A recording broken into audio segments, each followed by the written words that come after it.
haber clases en los días que usted tenga el examen, pero me decía que no, porque como parte de las clases utilizan las dos secciones, de otra sección utilizan las clases. Entonces no va a haber clase los días de examen, pero si no hay examen ese día, sí hay clase. ¿Okay? Bueno, por lo tanto, ustedes empiezan el lunes, tengo entendido, ¿no? ¿Perdón? Lunes, miércoles.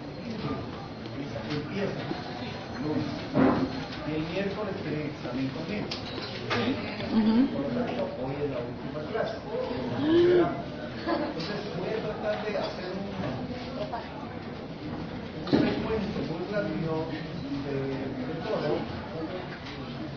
más o menos en algunas formas muy genérico, para ir ordenando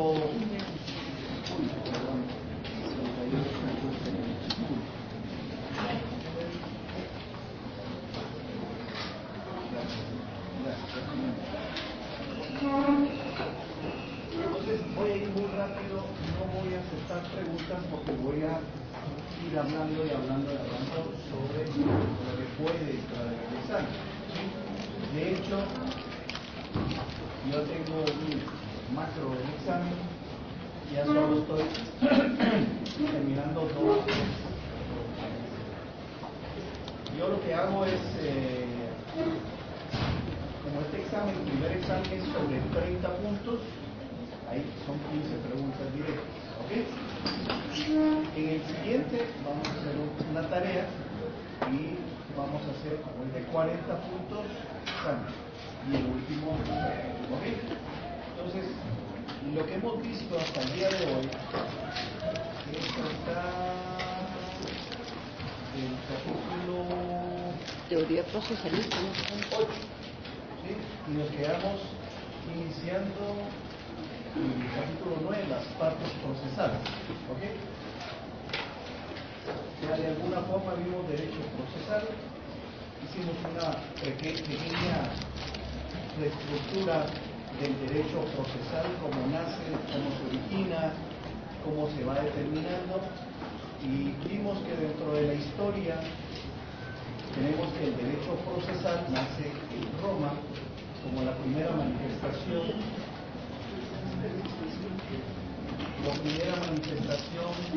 del derecho procesal. Y el derecho procesal lo que busca es solucionar conflictos, tratar de dar la paz social, tratar de equilibrar al sistema para que las personas no sigan confrontando. Vemos en la historia que Roma lo que hizo fue primero regular la resolución de conflictos y luego regular las figuras procesales como el matrimonio, la persona, y un sinfín de formas jurídicas. Luego de Roma pasamos muy rápidamente al sistema germano. Luego de la caída de Roma, hablaba un poco sobre el por qué Roma había caído, y la justificación era porque Roma se dedicó más que todo a las artes, a cultivar la intelectualidad, y empezó a perder muchos de sus elementos importantes, que eran los químicos. ¿Qué eran? Lo bélico. Los soldados. Los soldados. Al perder los soldados, empiezan a cultivar las artes, empiezan a construir grandes monumentos, empiezan a desarrollar la ciudad. Las primeras grandes construcciones que hace Roma es el acueducto. ¿Sí? Los acueductos son cosas importantes en Roma, y luego están los arcos del triunfo, y por esa es la bendita y venerada costumbre de los países establecer arcos del triunfo, ¿no? En Guatemala no hay uno que sea emblemático, pero en otros países sí. En la misma Roma todavía hay, en Alemania, en Francia, España y todos estos días. Luego de eso, ese paso de Roma, lo conquistan, ¿quiénes lo conquistan? Los bárbaros. Los bárbaros. Ya están viendo la serie, ¿no? La serie es muy completa desde el punto de vista histórico, que maneja algunas cosas que se fuman, que se inventan. No sé si alguien la está viendo, ¿no? Nadie. Bueno, vamos a tener que seguir desgarrándonos la garganta. Los bárbaros. Bárbaros. Es una serie de History Channel en donde presentan realmente toda la historia de los bárbaros desde Alarico hasta el último, que era este alemán Teodorico, Teodorico primero, y todos estos lo que tenían era la formación de pueblos bárbaros que no eran estructurables, sino eran precisamente solo puras tribus, ¿sí? Y que se empezaron a juntar y no tenían estructurado tampoco un sistema religioso, porque eran muy politeístas, creían en cualquier cosa, ¿sí? Y entonces cuando llegan a Roma y ven la estructura de los dioses de Roma, que era muy parecido a la estructura de los helénicos. ¿Quiénes eran los helénicos? Los griegos. Griegos. Griegos. Porque si ustedes se dan cuenta, hay dioses parecidos, ¿no? Mitológicamente. Muchos dioses parecidos. La diosa de la fertilidad, el dios de la guerra, el del fuego, el del agua, y siempre comandados por un dios supremo, similar a Zeus, griego. Ellos llegan y forman una estructura religiosa de Estado y empiezan a cambiar todo el derecho. Y una de las primeras cosas que empiezan a cambiar es el derecho procesal. Empiezan a plantearse qué tipo de asuntos para juzgar. El día que Elías iba a preguntar ese tema. ¿Cómo se llama? Los que empezaron para juzgar a las personas. La ley de Talín. La ley de Talín Es el lobo puro. es griega, Es hebrea. Los romanos lo toman. No sé, si conozco el horario. La que la estudie. Conflictos internos. Pero si van a llegar así al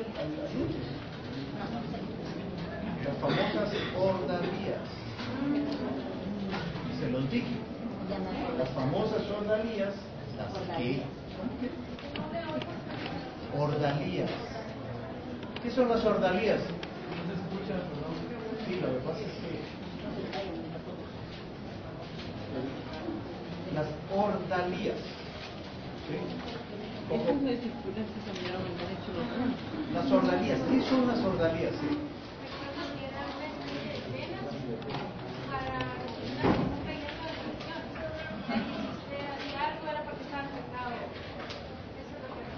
Las ordalías era el juzgamiento de personas en los casos en los cuales se utilizaba alguna cuestión natural. Y les puse el ejemplo del fuego, ¿sí o no? Solo si sí dicen dos y como que nadie hubiera visto. Si pasaba el fuego era porque era inocente. Ahora si se chamuscaba en el camino era culpable. ¿Sí? Esas eran las ordalías. Utilizaban los elementos naturales para resolver un conflicto. Luego de esto, vamos a la siguiente etapa. ¿Qué etapa es? Derecho canónico. No. ¿La etapa? Derecho canónico. Derecho canónico. ¿Por qué el derecho canónico es tan importante? Porque viene la Iglesia Católica y toma todo el derecho romano y lo implementa como un sistema propio. Por eso hasta les referí un libro interesante de John archienérrima que se llama la tradición romano-canónica. La tradición romano-canónica es precisamente toda esa histología que tenemos del derecho romano hasta el derecho canónico. Sin embargo, los conflictos eran para religiosos y para seculares o laicos. No había una diferenciación, todo era lo mismo, hasta que se empezó a dividir el secularismo y la religión. Y se separa el derecho romano para volverse un derecho autónomo distinto del derecho religioso que se siguió llamando canónico. Llegamos en esta lucha a los movimientos franceses, pasa todo la Edad Media, ¿sí? Toda la Edad Media salpicada por todos estos momentos del oscurantismo, en donde se juzgaban a las personas en base a criterios religiosos. ¿Cómo se llamaba ese periodo, ese proceso por el cual se juzgaba? Era el Tribunal del Santo Oficio, ¿no? La Santa Inquisición. Por el Tribunal de la Santa Inquisición. Luego de eso, tiene que tener una lógica también histórica ustedes. ¿Qué viene después de todo este problema de la Edad Media? Viene la Inquisición. ¿Sí? Pero todo tiene una lógica histórica. Por favor, yo no estoy aquí para que ustedes copien, sino para que entiendan. Toda esta cuestión de la historia la tienen que saber ustedes. Yo solo estoy refiriendo momentos históricos. Luego de la Santa Inquisición llegan a los momentos de las guerras en Europa, en toda Europa, con dos movimientos importantes. ¿Cuáles eran los dos movimientos importantes? El Por un luterismo, lado, Martín Lutero. la Revolución Francesa, y por otro lado, la independencia de los Estados Unidos. ¿Sí? Del derecho romano clásico se dividen tres formas. Se los expliqué. El derecho sajón, se lo sigue manteniendo algunos lugares del norte de Europa, por ejemplo Inglaterra y algunos lugares nórdicos. Luego el derecho canónico, el derecho romano, tal cual, el jus civilis, que lo utiliza toda Europa. Gran parte de Europa la utiliza España, Alemania, Francia, Portugal, todos estos países utilizan la tradición. Y otro sistema que nace precisamente en la Austria de las guerras, que era el sistema socialista, ¿sí? Que nunca se pudo implementar porque no existe el sistema tal cual. Lo más cercano al socialismo, creo yo que era, ¿en qué lugar están? Israel. ¿Perdón? Israel. En Israel, en los famosos Kibutz. kibutz. Ahí es donde se encuentra pues lo más cercano al socialismo. Los otros sistemas son los sistemas híbridos, nos digan lo que nos digan.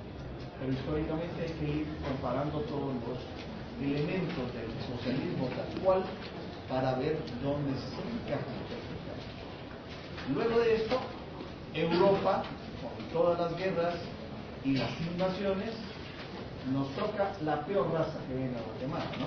Porque era lo peor, no nos vino lo mejor, no nos vino la crema innata para, bueno, nos hubieran conquistado los nórdicos, ¿verdad? Seríamos distintos físicamente también. Bien grandotes. Bien grandotes. Bueno, no sé si canches, porque lo que había aquí tampoco era... Pero ya hubiera sido... Una mezcla así, Entonces, no vino lo mejor, ¿va? Aunque muchos digan, yo soy de los primeros españoles, son los peores, ¿no? Pero bueno, tal vez si dijeran que mi familia vino despuesito, se salvan de la crisis. Vienen los españoles y nos viene lo peor de lo peor y se empieza a importar el sistema jurídico tal cual. Y el sistema jurídico procesal era el original romano canónico, ¿sí? El derecho de jus civilis, el derecho civil tal cual. en donde había la transformación histórica del derecho romano, del derecho de las acciones, del formulario y la extraordinaria comuna. Nos viene importado de España y es lo que nosotros hemos aplicado desde el momento de la conquista. Nuestro sistema es eminentemente romano, es jus civilis, ¿sí? Nuestro código civil, de hecho, es el napoleónico.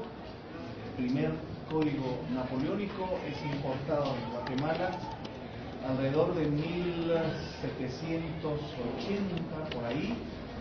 Luego se crea el primer código napoleónico guatemalteco, se aprueba en más o menos 1870. ¿Qué momento histórico es 1870? La Revolución Liberal. No, la licenciada. La viejita de la clase. La que sabe historia aquí, por Dios. La Revolución Liberal. Porque ella estaba. Dicen que, mire lo que me dijeron, que yo estaba ahí, dice. Mala mujer, ella es mala conmigo. Es que ella estaba, dice, órale, está bien, soy viejita, pero no sé. Asamblea, digo. Bueno.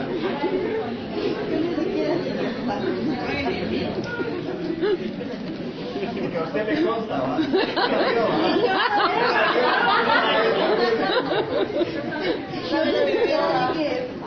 Luego, en 1923, 1943 y el actual, que es de 65. Ya.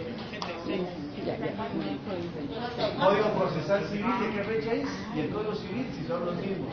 64. El 90. Lo No, vimos, hombre. hasta vimos la fecha del 95. De hombre, 64. Uno de. No, sí, es una 64, pero. El año 60 y... Miren, saquen su ley. Pues yo se lo digo, ahí está. ¿Ahí qué dice? Es del 64, el 1 de julio de 1974. Sí. Es el año 60. Y ahí no estaba yo, ahí. Bueno, aquí vemos un poco el origen. ¿Qué fuentes del derecho son las que impregnan nuestro sistema?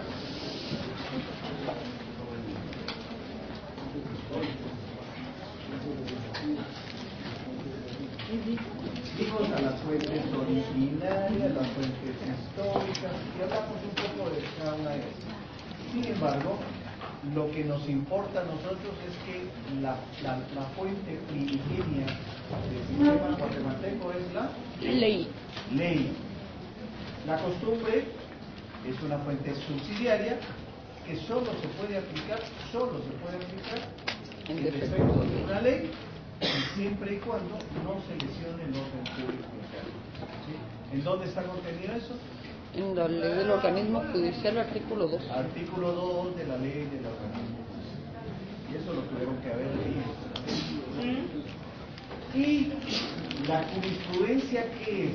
La complementará. Si te acordás, ¿verdad? Cuidadito. La jurisprudencia solo complementa el carácter interpretativo de la ley. Por lo tanto, serían las únicas fuentes. Sin embargo, podemos ver un poco la historia, porque la historia sí es una fuente fidedigna y que puede darnos de alguna forma el origen de las instituciones. Ahí agotamos ya las fuentes. ¿Cuál es la importancia o trascendencia del derecho procesal? Bueno, resolver el conflicto, dar un paso hacia adelante, resolviendo todas las controversias que haya a nivel de personas individuales. Luego, el Estado toma el control y empieza en ese poder de control imperio a resolver asuntos con mayor trascendencia que tienen que ver con el derecho. El derecho procesal, ¿cuál es su naturaleza jurídica? Algunos sostienen que es derecho privado, otros sostienen tienen que el derecho público y logramos coincidir en que el derecho procesal, su naturaleza jurídica es de derecho público porque está involucrado en la resolución del mismo el Estado. Y por ser el Estado uno de los participantes directos, entonces la naturaleza es pública. ¿Quién tiene el control de la administración de justicia en Guatemala? El poder judicial. Es uno de los tres poderes del Estado. Por lo tanto, la naturaleza del derecho procesal es pública. Luego entramos a la ley procesal.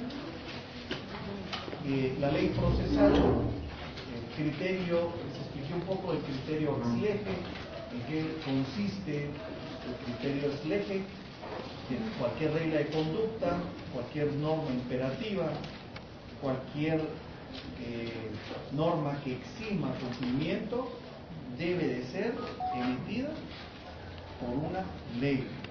Y una ley es emitida, ¿quién es el que emite las leyes en Guatemala? Congreso de la República. Congreso de la República. ¿Okay? En la ley procesal se determina el lugar determinado, el momento determinado, el contenido de la norma, los sujetos procesales, a quienes se les puede eximir, la calidad de sujetos y en dónde se aplica, cómo se aplica y por quién se aplica. Esos son los contenidos a grandes rasgos de la ley procesal. Es una ley de orden público y de interés privado. ¿Por qué?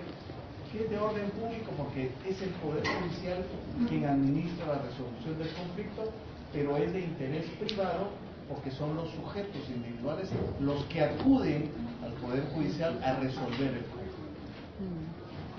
Bueno, este documento hasta se lo explico de la ley procesal. Ustedes lo tienen, yo solo me voy a referir a 2 o 3 cosas aquí importantes, en donde utilizamos también la ley del organismo judicial como la ley que puede armonizar todos los sistemas procesales, en la ley general procesal que se aplica en Guatemala. No obstante, no es una ley orgánica porque determina cómo está organizado el Poder Judicial, también determina algunos aspectos de índole procesal, como los que hemos estado viendo, ¿no? Competencia, jurisdicción, sujetos, cómo está estructurado el Poder Judicial y un sinfín de cosas. ¿Cómo se llama?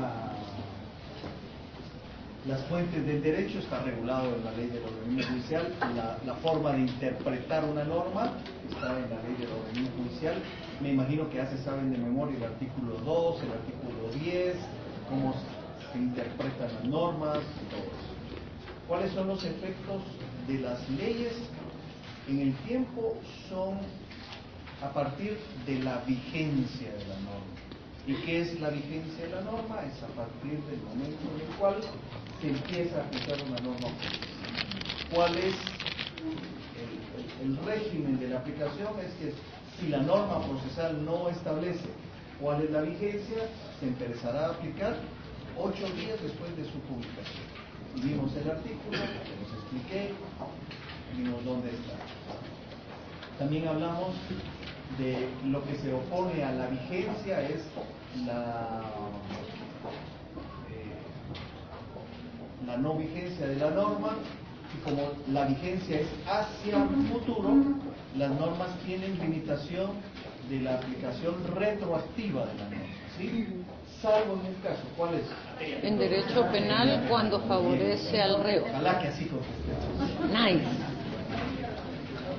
Salvo en materia penal sí se puede aplicar retroactivamente una norma, o sea, a hechos pasados, siempre y cuando beneficie al procesado, al reo. ¿Cuáles son los efectos de la ley? Bueno, pues los efectos de la ley es que puede causar cosa juzgada, o ¿cómo se llama? La res judicata. Muy bien. La res judicata, ¿y qué quiere decir la res judicata? Que ningún acto puede ser nuevamente resuelto si ya quedó firme la sentencia y no no se interpuso ningún recurso, o no tiene pendiente ningún recurso. ¿Dónde es, por favor, esos teléfonos? ¿Dónde se aplica la ley? Se aplica en el ámbito territorial. En Guatemala, el ámbito territorial tiene parámetros de medida, ¿no? Vimos hacia arriba, que son 30.000 pies, vimos la plataforma continental, que son 200 millas náuticas, todo eso está en la Constitución. También esta aplicación de las leyes tiene que ver con la determinación de la capacidad de las personas.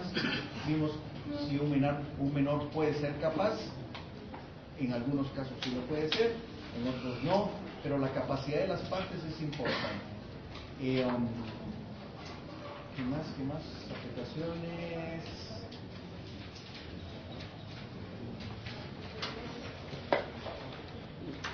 ¿Cómo se pueden interpretar las leyes? Artículo 10 de la ley del organismo judicial dice que se aplicará de acuerdo a su texto y a su contexto. Expliqué todo el artículo. Vi cómo también hay un orden de prelación de acuerdo al artículo 10, en donde se refiere precisamente que la interpretación de las leyes, luego de acudir al texto y al contexto, y no se puede acudir a su espíritu cuando la ley es suficientemente clara, ¿sí? Pero yo no creo en la actualidad que haya una ley que sea lo suficientemente clara que no permita una interpretación racional, ¿sí? Porque aquí podemos saber ¿cuántas personas? 80. No, Y les apuesto que todos pensamos distinto, interpretamos distinto algún pasaje que yo les ponga aquí. Interpretamos totalmente distinto. Algunas veces lo podemos utilizar porque tenemos una formación ideológica distinta al otro, una identificación religiosa distinta o una intelectualidad también distinta, ¿sí? La intelectualidad tiene que ver precisamente con la lectura, el acervo.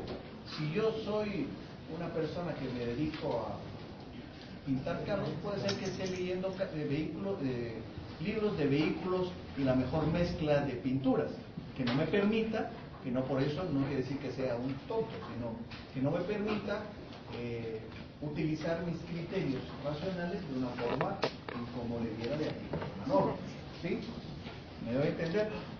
Que no estoy hablando de capacidad mental, intelectualidad, no estoy hablando de menos capacidad intelectual, sino distinta capacidad intelectual, ¿sí? Muchos, por razón de su trabajo, se dedican a leer. Estoy hablando con algunas personas que se dedican, estando aquí, son contadores y se dedican a la contabilidad, pues eso, ellos se dedicarán mucho a ver los números, a ver las cuentas, a ver las partidas, a ver la integridad de costos, qué sé yo, ¿sí? Otros se dedicarán a otros. ¿Okay? Entonces, no hay una norma que sea lo suficientemente clara que no permita una interpretación. Aún normas que tienen una línea, sacamos interpretaciones de lo más fumado, ¿sí? O de lo más impensable, pero esa es la capacidad de interpretar. El conjunto de las leyes servirán para ilustrar el contenido de una de sus partes. Sin embargo, en el caso de la interpretación se podrá acudir en un orden de prelación, habla de la finalidad y espíritu de la norma, la historia fidedigna de la institución, las disposiciones de otras leyes en casos similares, o podríamos hablar de la analogía o interpretación analógica, son cosas distintas pero vienen de la misma ley. Y por último, al modo que parezca más conforme a la equidad y a los principios generales del derecho. En esa regla de interpretación tenemos que aterrizar en que el idioma de la ley procesal, ¿cuál es? Español. Es el idioma. Se diga lo que se diga, la forma de resolver, de interpretar es el idioma español, y se utiliza y se entenderá el idioma porque no obstante nosotros, que hablamos el español, tenemos palabras que no son del uso normal del español. Entonces, ¿cuál es la regla para resolver el conflicto? El diccionario de la RAE. ¿Ok?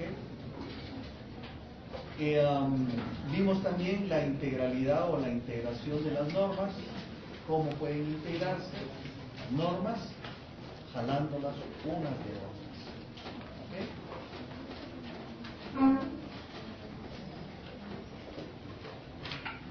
También vimos lo que era la interpretación auténtica, vimos algunos ejemplos, la interpretación gramatical, la interpretación dogmática, ¿sí? El método exegético, el método del contrario sensu. Vimos también alguna cuestión sobre la libre investigación científica y las teorías dogmáticas. Partimos la egológica y la intelectualista, las dos interpretaciones que están en el documento. Por lo menos los que no han venido podrían hacer el esfuerzo de bajar el documento y leerlo, por lo menos, que ahí van a venir muchas preguntas. No de ahí, viene de todas las clases. El parcial va a entrar hasta lo que vimos el día anterior a clase, porque hoy estamos haciendo un resumen. ¿Okay? La integración de las normas también no podemos obviar que dentro de las normas hay lagunas, ¿sí? Lagunas quiere decir hoyos escondidos que no me resuelven mucho, ¿sí? Lagunas es ausencia de contenido normativo. Y ante la ausencia podemos utilizar la integración de otras normas para resolver el problema. Sin embargo, les expliqué que en materia penal está prohibida la analogía, o sea, resolver un caso con un caso parecido. En nuestro sistema no se puede. O se dan los elementos de aquel o no se dan. Luego podemos recurrir a los principios generales del derecho o a una libre investigación científica. Vimos también el código de ética con los postulados de probidad, decoro, prudencia, lealtad, independencia, veracidad, publicidad, eficiencia, solidaridad, en donde me interesaba sobremanera los postulados más que el contenido de la norma, ¿sí? Pero también vimos algunas figuras como el pacto de potalitis, la relación del cliente con algunos sujetos procesales, que esto le puede ser aplicable al abogado, al juez, al asesor, al docente universitario, le puede ser código de ética, le es aplicable a todo aquel abogado que realice su actividad como abogado. Hice una pregunta que ¿cuáles eran las multas? ¿Sí? ¿Y qué contestaron? No hay. ¿Cómo que no hay? ¿Bien hay? No hay. No están aquí. Pero no me pueden decir que no hay. Bien hay. Bueno. Es más, ahí indican que hay suspensión, ¿sí? Suspensión temporal, suspensión definitiva, hay multas económicas, separación del cargo, hay algunas cuestiones aquí, ¿sí? Pero las multas económicas no aparecen aquí porque están reguladas en otro reglamento, pero sí existen. ¿Cuál qué? ¿Cuál reglamento? ¿Cuál es el reglamento? Es el reglamento de multas del colegio de abogados. Ya, así se llama. No tiene un número específico y está ahí en la página del colegio. Luego vimos el decreto 6795. ¿Cuál es el decreto 6795? La ley de arbitraje. Ley de arbitraje. En la ley de arbitraje, ¿por qué nos sirve leer un poco el arbitraje?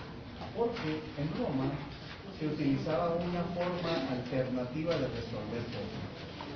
Y el arbitraje es una forma alternativa de desjudicializar los tribunales. ¿Por qué? Porque no es el Poder Judicial quien resuelve los conflictos, sino es un árbitro, es un tercero. En Guatemala hay dos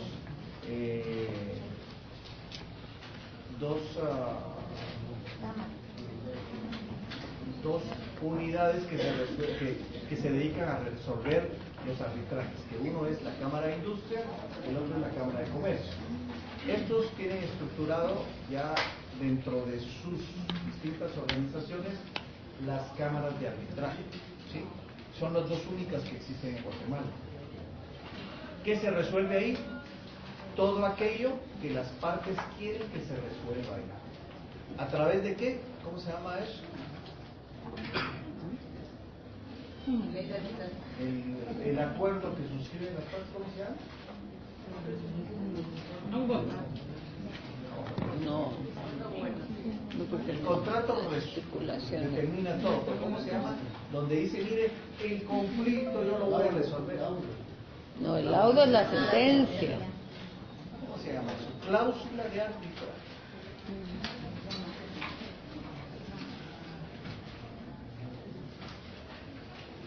Y el acuerdo de arbitraje, o la cláusula compromisoria, artículo 10, la que no han leído nada. Lo que va a haber masacre el lunes, el martes.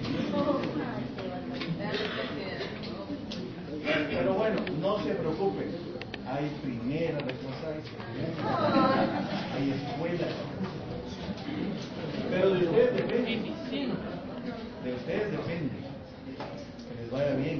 Si leen, pueden sacar buena nota. Bueno, pero no dejen para mañana los detalles. ¿Cómo puede ser integrado el tribunal de arbitraje? Bueno, puede ser una persona o puede ser unipersonal, pueden ser, siempre se busca que sean personas o el número que sea impar para que no haya algún conflicto en la resolución del asunto. El proceso no me interesa mucho, más que todo la forma en cómo se resuelve el arbitraje es a través de un laudo arbitral. Si las partes no resuelven o no cumplen con el contenido del laudo arbitral, pueden irse a ¿dónde? A un tribunal, tribunal del deporte, o al tribunal ¿qué es eso? Tribunal ordinario. ¿Quién dijo eso? ¿Qué es el tribunal ordinario? O sea que hay tribunales extraordinarios, aunque la Constitución lo prohíba. No pueden existir tribunales de fuero especial. No, ahí dice la ley dónde se tiene que resolver. En la Corte de Apelaciones. Y como ustedes ya saben cuál es la estructura judicial, me imagino, ya lo saben, ¿sí? Pero también hay formas o métodos alternativos de resolver los conflictos. Y está la conciliación, ¿sí? Están los acuerdos, está la negociación, que no está aquí en la ley, pero sí son formas de resolver el asunto. Bueno.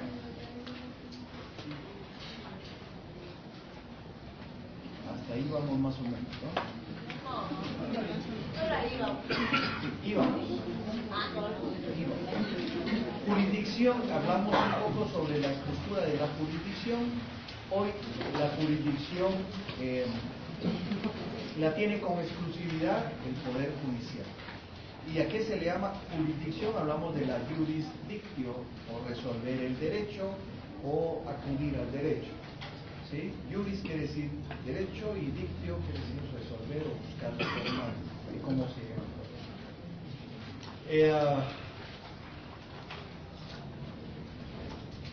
En esta búsqueda del concepto vimos que los actos de los tribunales se diferencian de los actos legislativos, por ejemplo, y de los actos del Ejecutivo. Por eso es que la función del juez o del tribunal es una función específica, dirigida, congruente. Si bien es cierto, la jurisdicción es única, no tribunales ordinarios, no hay. Si la jurisdicción es única, ¿a qué quiere decir? ¿O a dónde vamos a ir a aterrizar? Bueno, que solo es un órgano el que la administra y que la resuelve. ¿Sí? La jurisdicción solo puede ser resuelta por la Corte Suprema de Justicia y los tribunales que jerárquicamente están abajo. hicimos la diferencia del Tribunal de Asuntos Municipales, que no ejerce jurisdicción. Lo que resuelve son asuntos administrativos de la municipalidad. Vimos el tribunal, vimos al Tribunal del Deporte, que resuelve otras cosas, conflictos deportivos. Vimos al Tribunal Supremo Electoral, que lo que resuelve son conflictos de las elecciones o de los procesos eleccionarios, que son cosas distintas. Por lo tanto, la jurisdicción única, vimos la ley del organismo judicial, cómo se establece esa jurisdicción única. Vimos que por encima está la Corte Suprema, luego está la Corte de Apelaciones y tribunales de igual jerarquía, luego los juzgados de primera instancia y luego los juzgados de paz. ¿Ok? ¿Está claro? Porque ahí es donde partimos de que la jurisdicción es única. Y luego vimos la competencia, y la competencia es la actividad que se realiza dentro del ámbito de la jurisdicción en temas concretos, que pueden ser por territorio, por cuantía, por sujetos procesales, por ubicación, por materia, y hay un sinfín. Vimos los artículos del Código Procesal Civil y Mercantil, solo que les quedó la tarea a ustedes de buscar cuál es la división de la competencia por razón de la cuantía de los tribunales de Villanueva, de Misco y de Guatemala. Y ahí va a venir una pregunta. Pero como no lo estudiaron ese día, lo dimos por visto. ¿Se acuerdan? ¿Sí? Pues ahí les va a venir una pregunta de, por ejemplo, puede ser el Tribunal de Paz Civil de Misco, ¿hasta qué rango conoce? ¿Perdón? No. No. Ahí hay un par de reglamentos que son lo que dice. Más se acerca allá. No he dicho nada. Pero ustedes lo tienen que entender. No. Es que lo que pasa es que ahí la ley del organismo judicial dice parámetros de 2000, pero después los reglamentos, ojo, hay 4 reglamentos y uno excluye a otro, ¿sí? Y el último es el que vale, ¿sí? Pero tienen que saber cuál es la estructura. Pero bueno, no me meto ya a ese tema.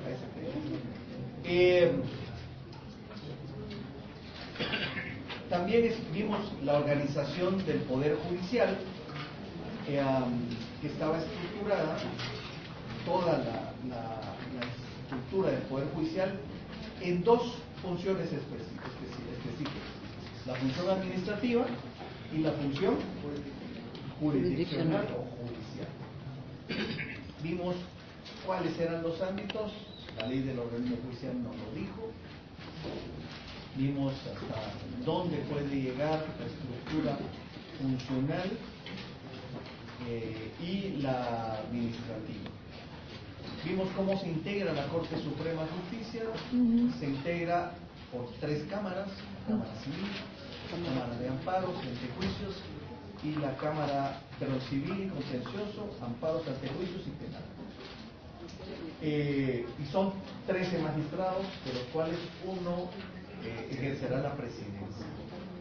Y en ese ámbito, ese presidente tiene la función administrativa y una función jurisdiccional. Es el único ente del Poder Judicial que tiene esa dicotomía de las 2 funciones. Luego, los magistrados que resuelven asuntos jurisdiccionales, que de a poco también, algunos casos, ejercen función administrativa. Vimos cómo se resolvían los casos de las cámaras y del pleno, cómo se integraban, cómo se hacía los votos razonados, si es que hay voto razonado o voto en contra. Hay un libro especial, lo vimos, cómo se cumple con las suplencias, la integración del pleno, cuando hay una vacante de algún magistrado. Y luego entramos a las Cortes de Apelaciones y Tribunales Colegiados. En la Corte de Apelaciones la Corte de Apelaciones se divide en civil, penal y laboral. ¿Por qué? Porque son tribunales de segunda instancia. ¿Cuántas instancias hay? 2, de acuerdo al artículo 207 de la Constitución. Y también la ley del organismo judicial es un articulito ahí que dice que son 2 las instancias. ¿Quiénes son los tribunales de la Corte de Apelaciones y tribunales de igual jerarquía? El tribunal civil, penal, laboral, ¿sí? ¿Y qué más? ¿Quiénes más están ahí? ¿Qué tribunales más? La sala de... Levanten la mano. Levanten la mano. De cuentas, sí. El tribunal de la niñez, ¿qué más? Contencioso administrativo. Segunda instancia. Bueno, estando claro cuál es la Corte de Apelaciones, también vimos cuáles eran las funciones, cómo está integrada cada uno de los tribunales. Está integrado por 3 magistrados titulares y ¿cuántos suplentes? Eso ya lo deberían de saber ustedes. Yo solo estoy haciendo el repaso. ¿Cuántos suplentes? Pero si solo Son 3 magistrados. 3 titulares y ¿cuántos suplentes, creo? 2. 3 titulares y 2. Pero eso ya no deben de saber, jóvenes. No van a llegar a aprenderlo o a quererlo copiar el día del examen. Entonces, si está integrado por 3 titulares y 2 suplentes, uno de los 3 titulares ejerce la presidencia, ¿sí? Que es el encargado de los asuntos administrativos y o jurisdiccionales. Vimos también muy rápidamente cómo está integrado un tribunal ordinariamente, que hay un comisario, hay notificadores, hay oficiales, hay un personal de mantenimiento y el secretario. Y luego los 3 más. Así está integrado todos los tribunales. Vimos también que los magistrados deben de residir en el lugar en donde el tribunal ejerza sus funciones. Luego están los juzgados de primera instancia, que tienen la competencia que les asigne la Corte Suprema de Justicia, tanto en la materia, la cuantía y el territorio, ¿sí? Vimos las atribuciones así muy rápidamente, y ellos, al igual que las Cortes de Apelaciones, tienen un régimen de visitas, los de las Cortes de Apelaciones, a los tribunales inferiores. Los de primera instancia tienen a los inferiores y en el caso específico de los penales tienen la visita a las cárceles como una función y obligación. Luego están los tribunales menores. Vimos como jueces unipersonales, que también ahí está la figura de los itinerantes, los jueces itinerantes que no tienen una sede fija, sino que pueden estar en varios lugares resolviendo conflictos.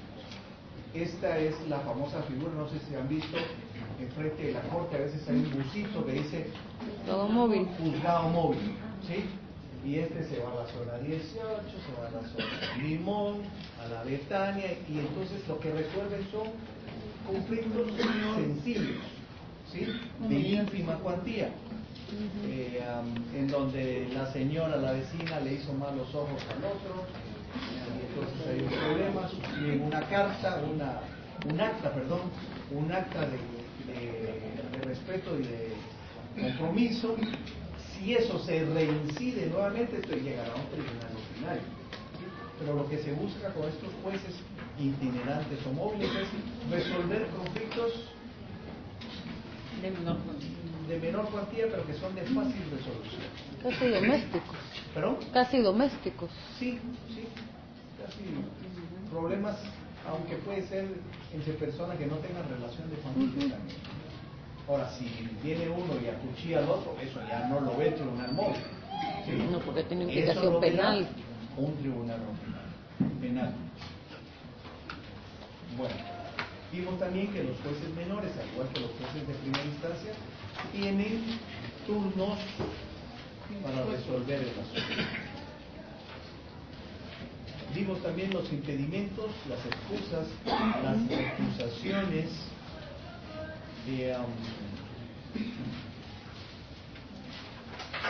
a partir del artículo 122, vimos cuáles son impedimentos, serían actos que no puede hacer el juez. Las excusas son aquellos casos o los supuestos en donde el juez de mutuo propio dice, miren, yo no puedo conocer ese asunto. ¿Por qué? Porque ahí está mi primo, ahí está mi hermana, qué sé yo. ¿Sí? Pero él mismo lo dice.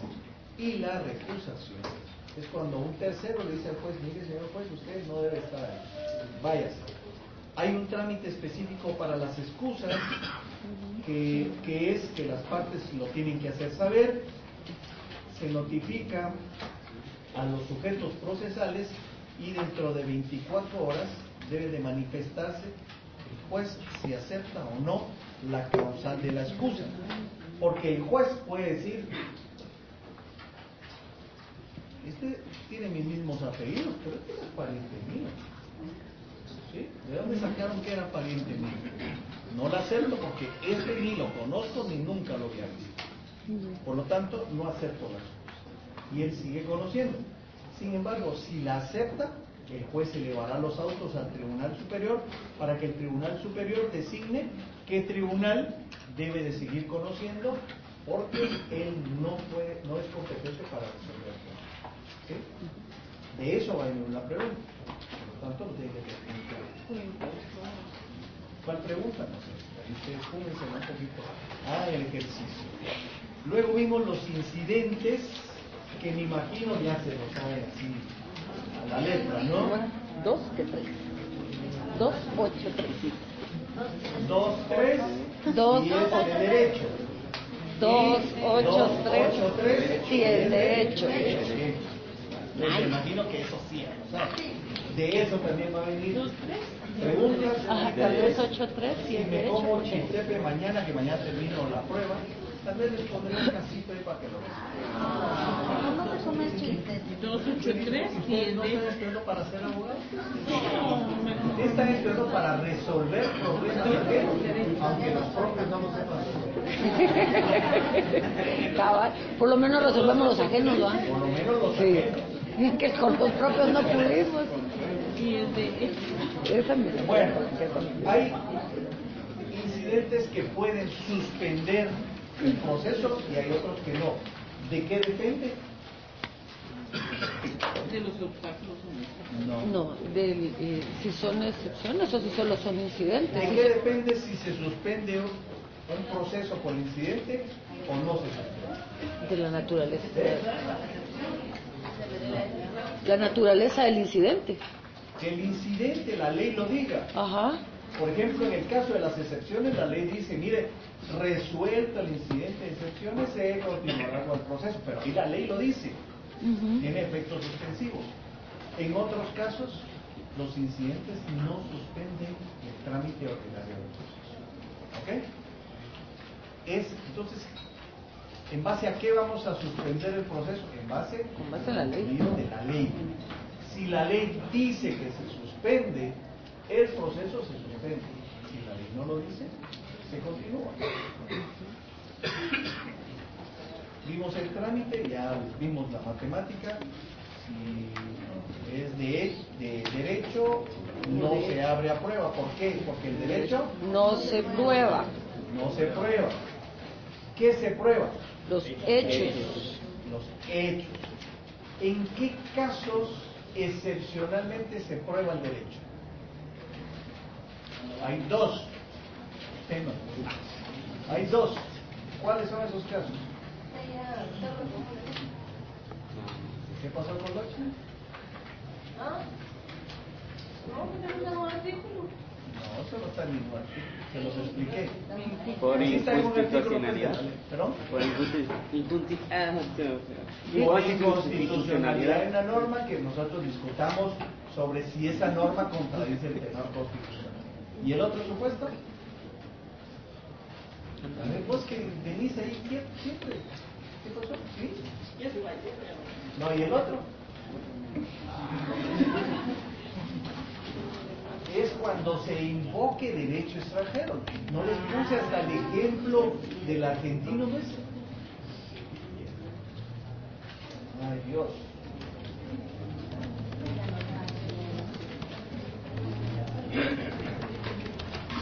Bueno, vimos también el último día en clases las resoluciones, clases de resoluciones, que son 3: decretos, autos y sentencias. Los decretos son determinaciones de trámite, los autos resuelven un asunto Y tienen que debe estar ser de razonados. forma razonable. Y las sentencias Ponen final. ponen fin al conflicto, ¿sí? Bueno, pero también plazo en el cual se deben de resolver las determinaciones de trámite o los decretos al día siguiente. Los autos Dentro de 3 días. dentro de 3. Dentro de 3 días. Ojo, eso sí lo tienen que tener claro, porque si dice dentro de los 3 días, Incluye el día.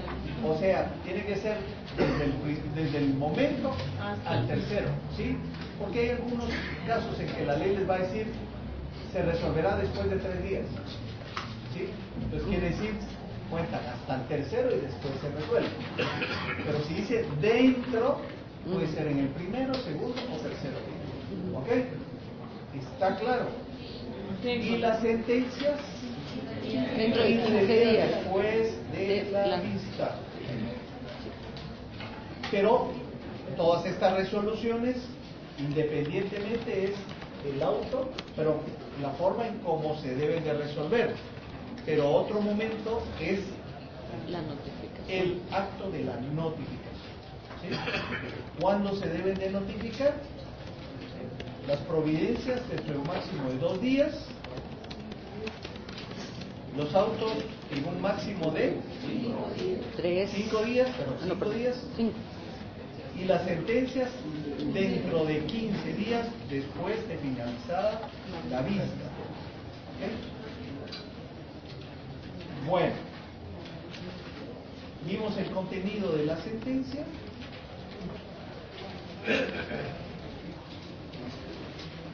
Yo creo que hasta ahí.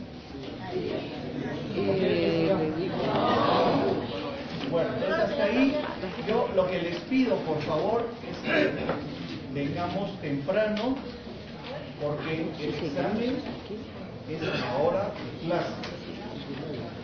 Sí, a la hora de clase. Y es a las 5:30. Por lo tanto, yo, ustedes se han dado cuenta que soy bastante puntual, ¿sí? Entonces el examen igualmente lo haremos en forma puntual. ¿Ok?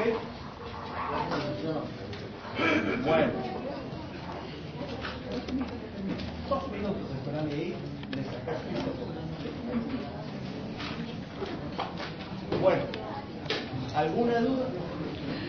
Espero que tengan muchas, porque solo teniendo muchas dudas uno aprende. ¿Estamos claros? Vamos a partir la clase. Ahí yo les digo el día del examen dónde vamos a partir la clase. Realmente hasta el día de hoy no sé cuántos tengo asignados. Somos como 196.